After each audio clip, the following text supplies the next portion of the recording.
Olá, meu nome é Danilo Quadros, eu sou neurocirurgião especialista em coluna e hoje vamos falar sobre a cirurgia de escoliose e os seus cuidados no pós-operatório.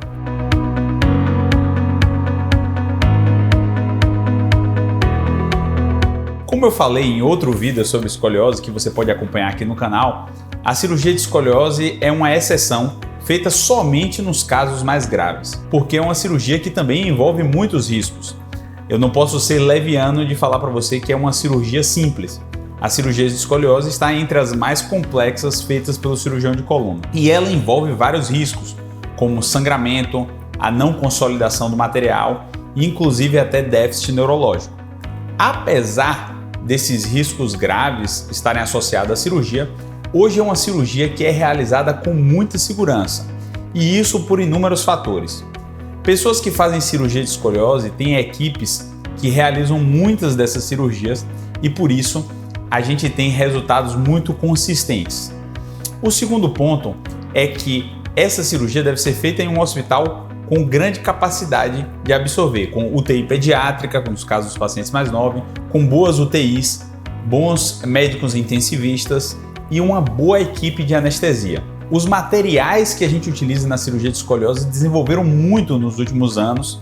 A gente usa somente materiais importados, eu particularmente só uso materiais americanos. Com o avanço da tecnologia, nós conseguimos realizar a cirurgia com menor tempo e maior precisão. Além disso, dentro da cirurgia, nós contamos com um profissional neurologista e especialização em monitorização neurofisiológica. O que é isso, Dr. Danilo?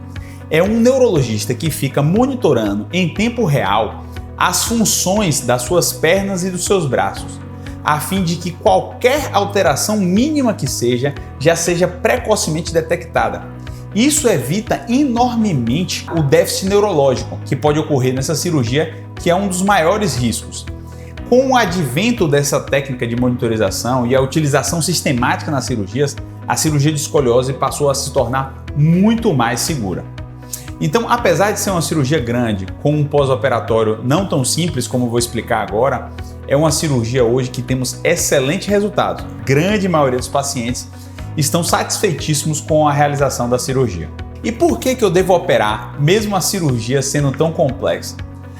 A gente sabe hoje que essas curvas mais graves, quando elas são acompanhadas durante muito tempo, elas evoluem de uma maneira muito ruim.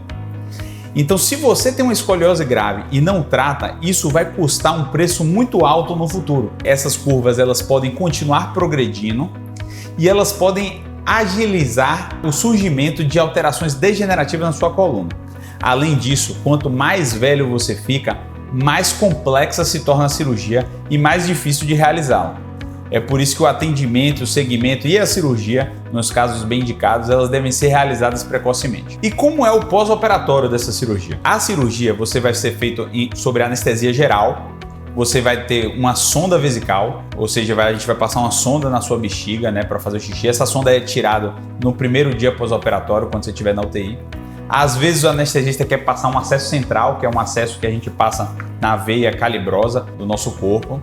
E você vai ficar de barriga para baixo durante a cirurgia e a cirurgia pode demorar de 3 a 6 horas. Casos mais complexos podem durar até mais, como 8 horas. Depois disso, você fica 1 a 2 dias na UTI. Os casos mais tranquilos a gente dá alta já no primeiro dia da UTI. O primeiro dia, o paciente sente muita dor. Então, como você vai estar sentindo muita dor, a gente vai fazer muitos remédios para dor e nesse primeiro dia você não vai levantar muito da cama. A maior parte do tempo você vai ficar na cama mesmo. A partir do segundo dia, você vai fazer mais exercícios com a fisioterapia. A fisioterapia vai tentar tirar mais você do leito e você vai começar já a caminhar. O tempo de internação são 5 dias. Nesse tempo de internação, a gente vai observar você e vai observar um dreno, que é um plásticozinho que a gente deixa na ferida para drenar o excesso de sangue. Esse dreno é tirado entre o 3º e o 5º dia pós-operatório e depois você vai para casa com os cuidados, as recomendações do seu cirurgião quanto aos cuidados da ferida operatória. Geralmente eu recomendo aos meus pacientes que usem uma faixa no abdômen também, mas isso é de acordo com cada cirurgião, não é obrigatório. Eu passo para meus pacientes sempre o meu contato pessoal, então eu passo orientações para os meus pacientes quanto à troca de curativo ou qualquer dúvida que eventualmente surja nesse pós-operatório. O paciente já vai fazer fisioterapia fora do hospital na primeira semana.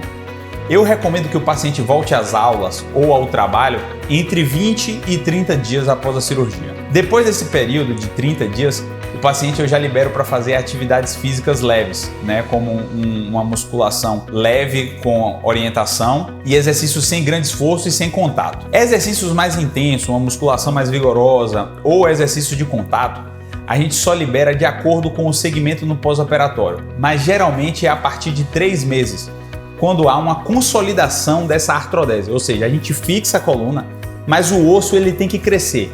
Todas aquelas vértebras que a gente ligou com os parafusos, elas devem se unir através de uma consolidação óssea. Quando a consolidação óssea acontece, significa que o osso está forte e aguenta pancada e até exercícios mais vigorosos. Significa que a cirurgia alcançou o seu sucesso absoluto.